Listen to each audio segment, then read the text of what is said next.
Assalamualaikum warahmatullahi wabarakatuh. Kami dari kelompok 2 ingin membahas materi tentang rancangan aplikasi sistem informasi akademik atau SIAKAT yang beranggotakan 5 orang, yaitu Rara Natalia, Farendia Imia, Aprida Trilestari, Diva Aurelia Azarin, dan Karane Yasmin Ramadhani.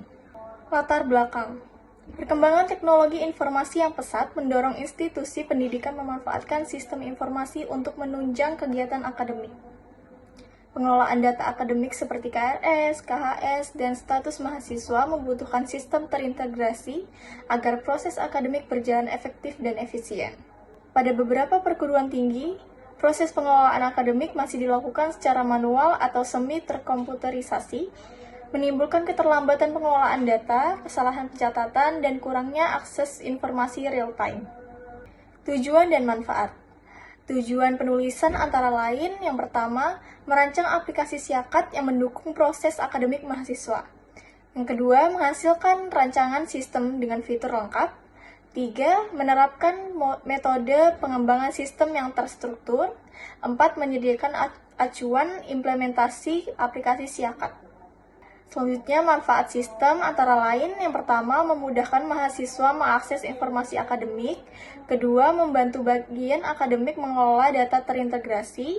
Ketiga, meningkatkan kualitas layanan akademik. Dan keempat, menambahkan wawasan dalam perancangan sistem informasi. Metodologi pengembangan sistem. Metodologi yang digunakan adalah metode waterfall, yaitu pengembangan perangkat lunak secara berurutan dan sistematis.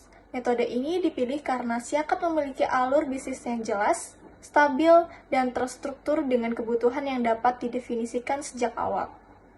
Ada pula tahapan metode waterfall antara lain analisis kebutuhan, yaitu mengidentifikasi kebutuhan pengguna dan proses akademik yang berjalan lancar. Selanjutnya, perancangan sistem, yaitu membuat rancangan sistem ERD dan antarmuka pengguna. Dan selanjutnya, implementasi, yaitu pembuatan database dan pengembangan modul-modul sistem. Yang keempat, ada pengujian, black box dan white box testing untuk memastikan fungsi berjalan baik. Dan yang terakhir, penerapan dan pemeliharaan, deployment system dan maintenance berkelanjutan. Alasan pemilihan metode waterfall, yang pertama, kebutuhan stabil, sistem memiliki alur proses yang jelas dan kebutuhan yang dapat didefinisikan sejak awal. 2. Dokumentasi lengkap. Setiap tahapan terdokumentasi dengan baik untuk evaluasi dan pengembangan.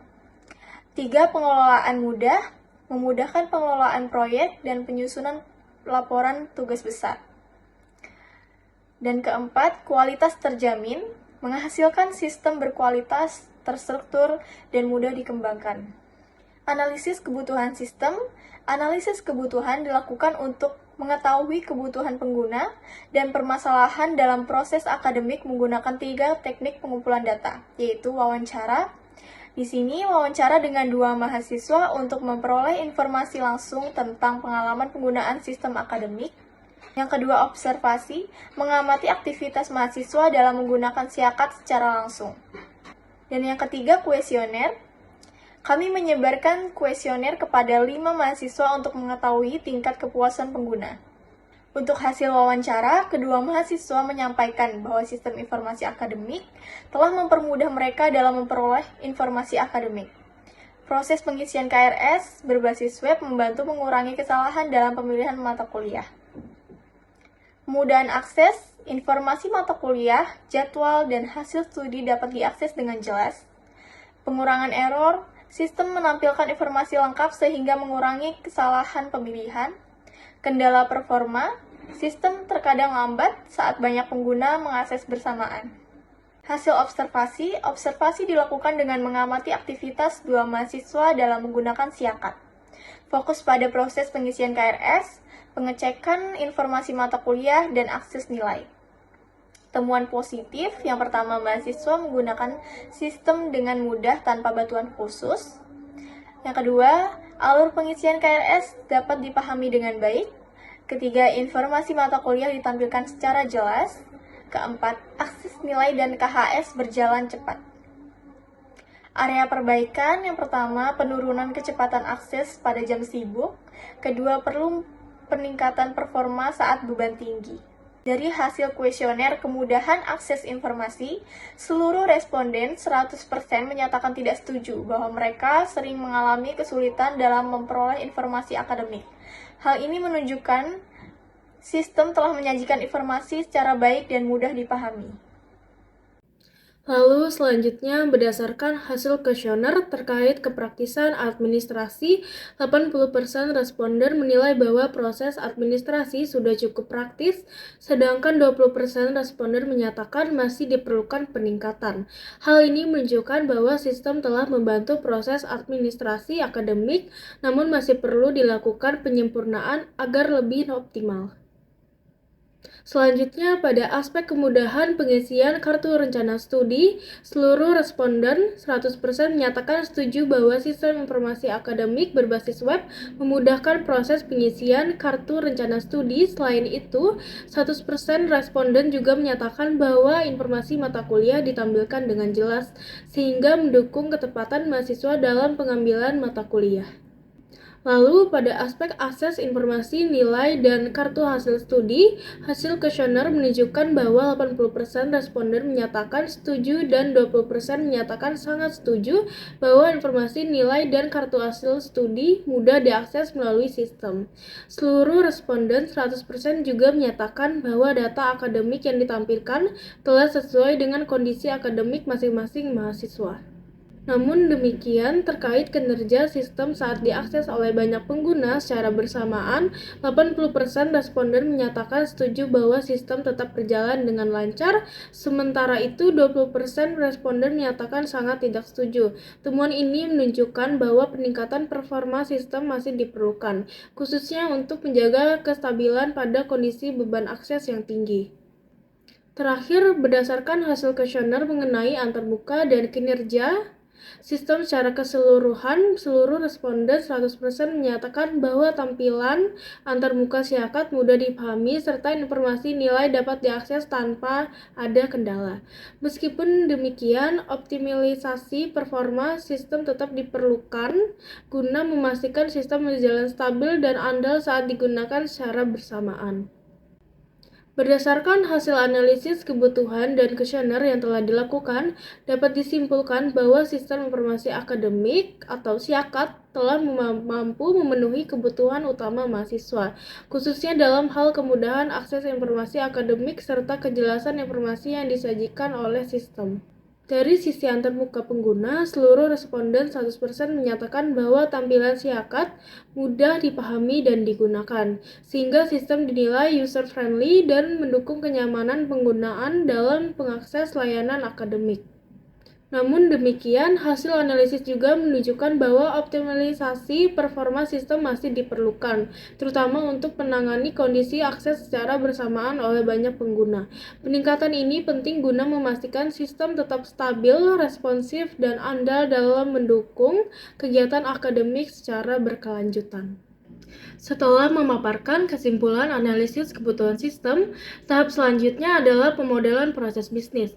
Pemodelan ini dilakukan untuk menggambarkan bagaimana alur data berjalan di dalam sistem informasi akademik.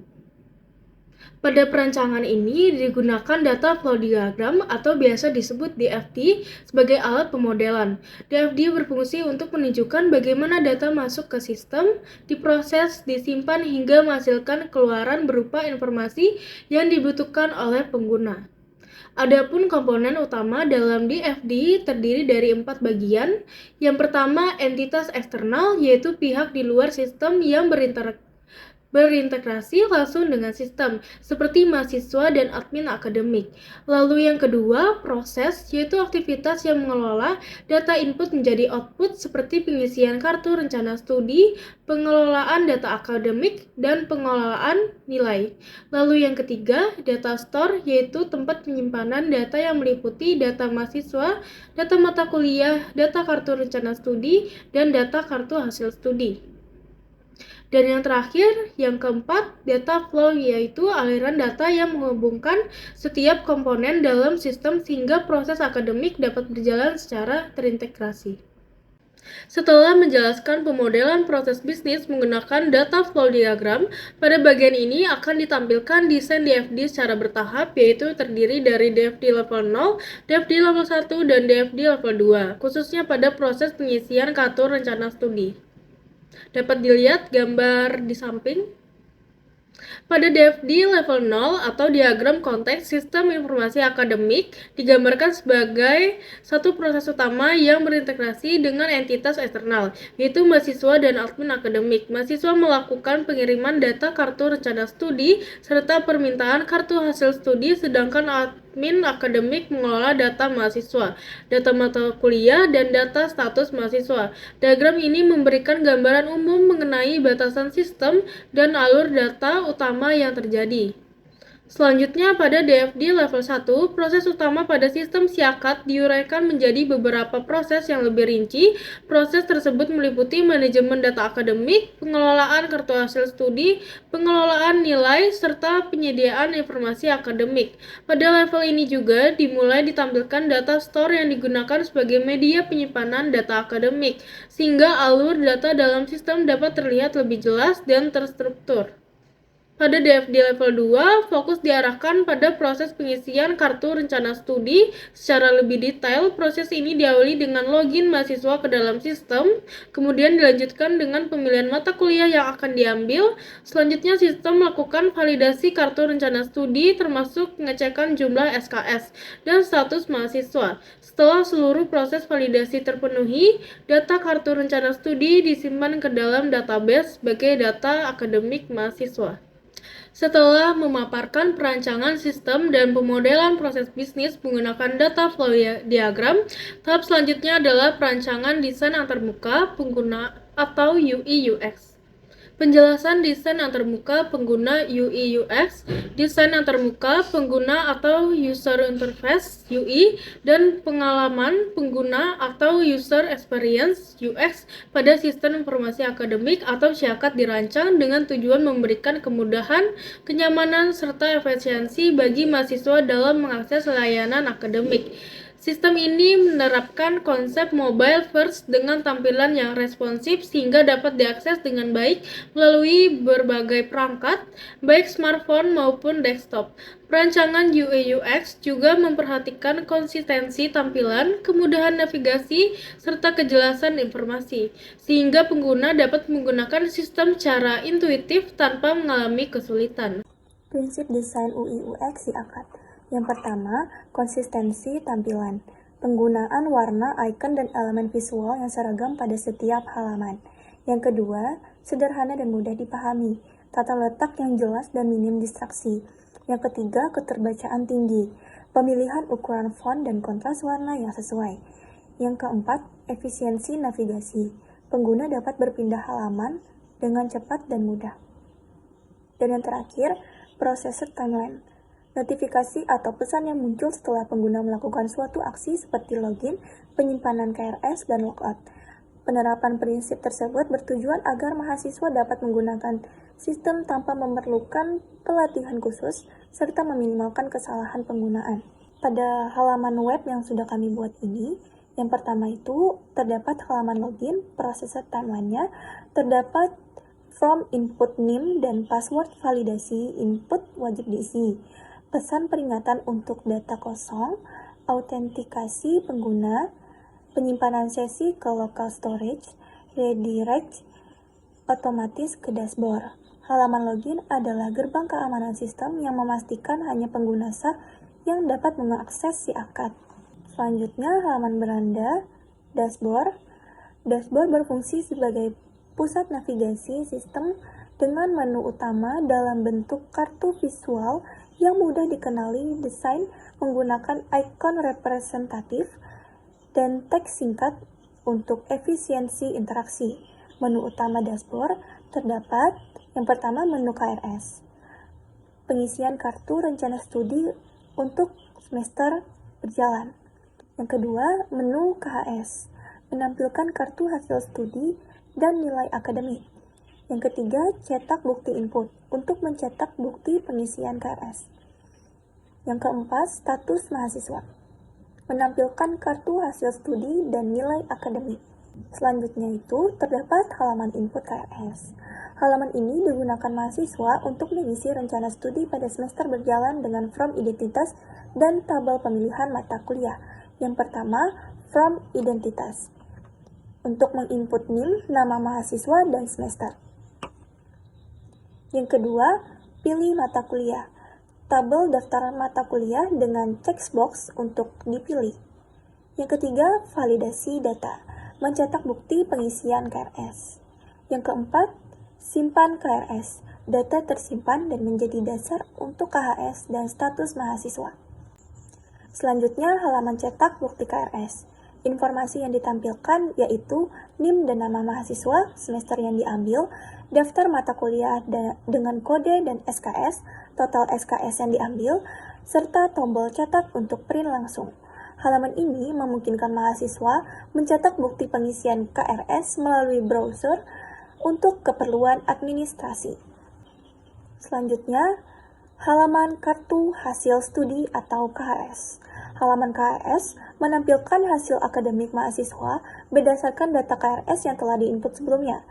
Identitas mahasiswa, yaitu NIM dan nama mahasiswa, ditampilkan di bagian atas.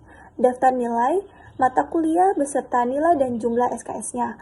Perhitungan otomatis, total SKS dan indeks prestasi IP dihitung sistem.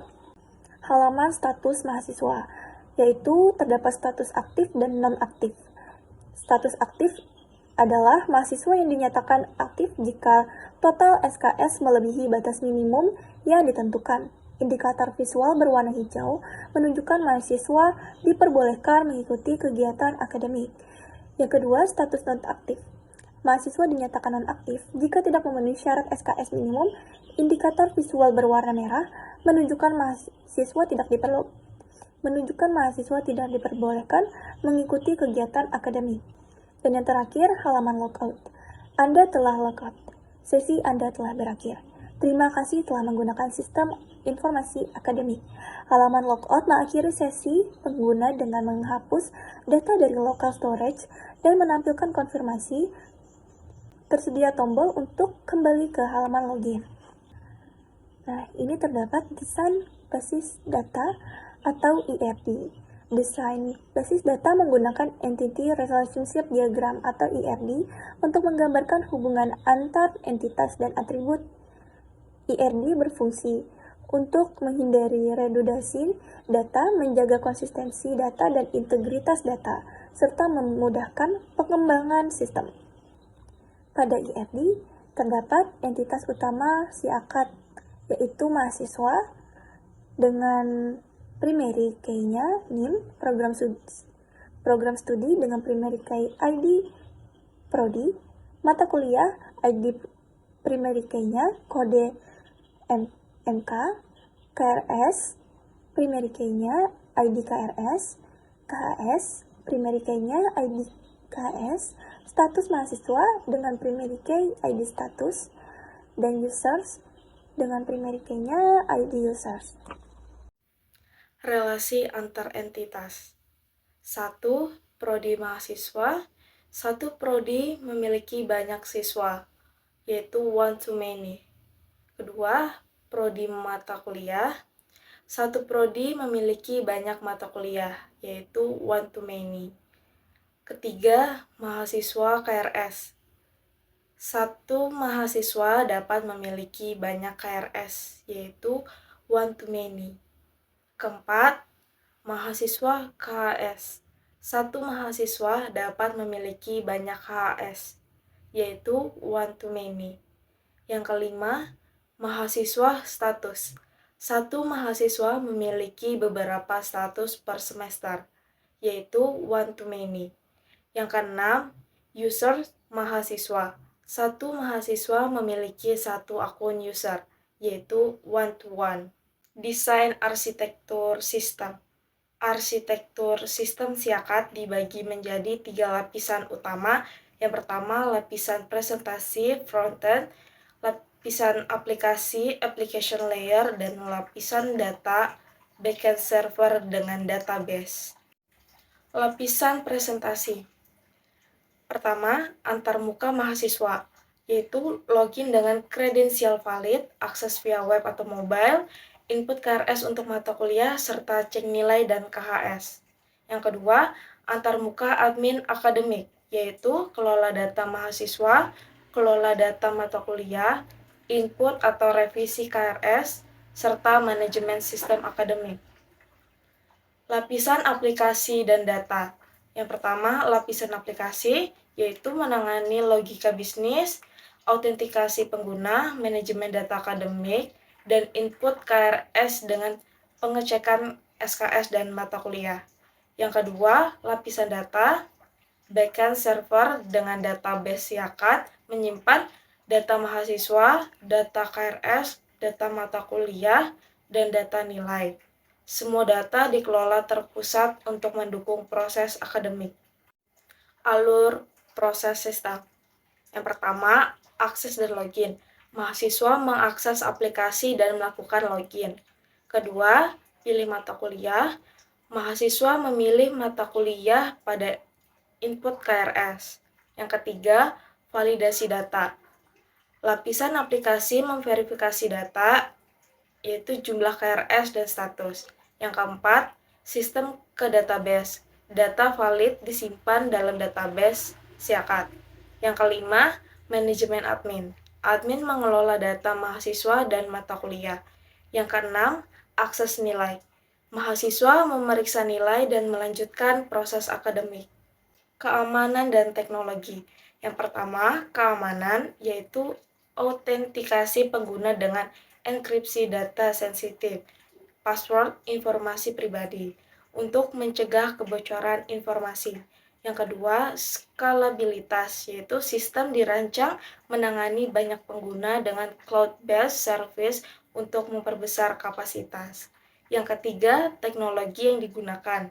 Ada frontend, backend, dan database. Tujuan perancangan algoritma. Yang pertama, gambaran alur logika. Menjelaskan langkah-langkah proses kerja sistem Siakat secara sistematis. Kedua, struktur data jelas. Menyimpan dan mengelola data secara konsisten, meminimalkan kesalahan. Ketiga, keterkaitan modul. Memungkinkan proses akademik berjalan terhubung antar modul. Yang keempat, acuan implementasi, pedoman untuk implementasi, pengujian, dan pengembangan lanjutan. Struktur data utama Siakat. Di dalamnya memiliki 7 entitas dan atribut. Untuk entitas ada user, program studi, mahasiswa, status mahasiswa, mata kuliah, KRS, dan KHS. Algoritma login. Fungsi algoritma login memverifikasi pengguna sebelum mengakses sistem dan menentukan hak akses berdasarkan role, yaitu input username dan password, cocokkan dengan data yang tersimpan, jika valid, buat sesi arahkan ke dashboard. Algoritma pengisian KRS. Algoritma KRS mencatat mata kuliah yang dipilih mahasiswa dengan validasi status dan batas SKS. Aturannya, mahasiswa hanya bisa input KRS jika status aktif dan total SKS tidak melebihi batas maksimum. Algoritma status mahasiswa. Validasi status mahasiswa, yaitu menentukan apakah mahasiswa diperbolehkan melakukan proses akademik berdasarkan status. Algoritma KHS. Algoritma KHS digunakan untuk menampilkan hasil studi mahasiswa pada semester tertentu berdasarkan nilai yang tersedia. KHS berisi daftar mata kuliah. Berikut adalah pseudocode-nya. Algoritma cetak bukti input KHS. Algoritma ini digunakan untuk menghasilkan bukti bahwa mahasiswa telah melakukan input KRS. Output dapat berupa tampilan halaman cetak atau file PDF. Berikut adalah pseudocode-nya. Algoritma logout. Logout digunakan untuk mengakhiri sesi pengguna agar akun tetap aman. Berikut adalah pseudocode-nya. Pengujian sistem. Pengujian sistem dilakukan menggunakan dua metode, yaitu black box testing dengan teknik equivalence partitioning untuk menguji fungsional sistem dan white box testing dengan basis pair testing untuk menguji struktur internal dan logika program. Berikut adalah hasil black box testing. Black box testing dilakukan pada modul login, pengisian KRS, KHS, status mahasiswa, dan cetak bukti input. Di bagian modul login, jika input NIM dan password valid, maka login akan berhasil dan masuk dashboard. Lalu, jika NIM kosong, maka akan muncul pesan kesalahan NIM wajib diisi. Di bagian modul KRS, jika input data lengkap dan sudah memilih MK, maka data KRS akan tersimpan. Lalu, jika belum memilih mata kuliah, akan muncul pesan peringatan. Lalu di bagian modul KHS, jika input data KRS tersedia, maka KHS akan tampil dengan lengkap. Di bagian modul status, jika total SKS lebih dari 6, maka status akan aktif. Dan jika total SKS kurang dari 6, maka status akan non-aktif. Di bagian modul cetak, jika input data KRS tersedia, maka data akan tampil dan bisa dicetak. Pada slide ini, saya akan menjelaskan penerapan white box testing pada modul login. White box testing adalah metode pengujian yang fokus pada logika internal program, alur eksekusi, dan struktur kode. Yang pertama, Control Flow Graph atau CFG. Control Flow Graph digunakan untuk menggambarkan alur logika program dalam bentuk node dan edge. Untuk penjelasan tiap node, N1 yaitu start, proses login dimulai. N2 yaitu input NIM dan password, pengguna memasukkan NIM dan password. N3 validasi input kosong, sistem akan mengecek apakah NIM atau password kosong. N4 login berhasil, jika data valid, pengguna berhasil login. N5 tampilkan pesan error, jika input kosong atau salah, sistem akan menampilkan pesan error. N6 atau N proses login selesai. Jumlah node sama dengan 6, jumlah edge sama dengan 7. Yang kedua, cyclomatic complexity. Cyclomatic complexity digunakan untuk mengetahui jumlah jalur independen yang harus diuji dengan rumus E sama dengan 7, N sama dengan 6, P sama dengan 1. Maka, artinya terdapat 3 jalur independen yang harus diuji agar seluruh logika program tercover. Yang ketiga, jalur independen. 3 jalur independen tersebut adalah NIM atau password kosong, maka sistem menampilkan pesan error. Yang kedua, data valid. Login berhasil, data login disimpan, dan pengguna akan masuk ke dashboard. Yang terakhir, akses halaman tanpa login. Sistem akan melakukan redirect ke halaman login. Dengan menguji ketiga jalur independen, seluruh logika modul login telah diuji secara menyeluruh. Perencanaan maintenance system. Maintenance atau pemeliharaan sistem dilakukan untuk memastikan siakat tetap berjalan optimal, aman, dan stabil, serta mampu menyesuaikan dengan kebutuhan pengguna dan perkembangan teknologi. Maintenance system yang pertama yaitu preventif, pencegahan gangguan di masa depan. Yang kedua, perfektif, peningkatan kinerja dan kualitas. Yang ketiga, adaptif, penyesuaian dengan perubahan lingkungan. Yang keempat, korektif, perbaikan kesalahan dan bug. Jenis-jenis maintenance siakat. Yang pertama, corrective maintenance, yaitu untuk memperbaiki bug dan kesalahan logika program yang ditemukan setelah sistem digunakan. Yang kedua, adaptive maintenance, menyesuaikan sistem dengan perubahan kurikulum, kebijakan akademik, dan teknologi. Yang ketiga, perfective maintenance, meningkatkan tampilan antarmuka, kecepatan akses, dan penyempurnaan fitur. Yang keempat, preventive maintenance, pemeriksaan rutin, backup data berkala, dan pencegahan gangguan sistem. Manajemen keamanan dan backup data. Keamanan sistem. Yang pertama, pengaturan hak akses pengguna. Yang kedua, pengamanan data login. Yang ketiga, pemantauan aktivitas sistem.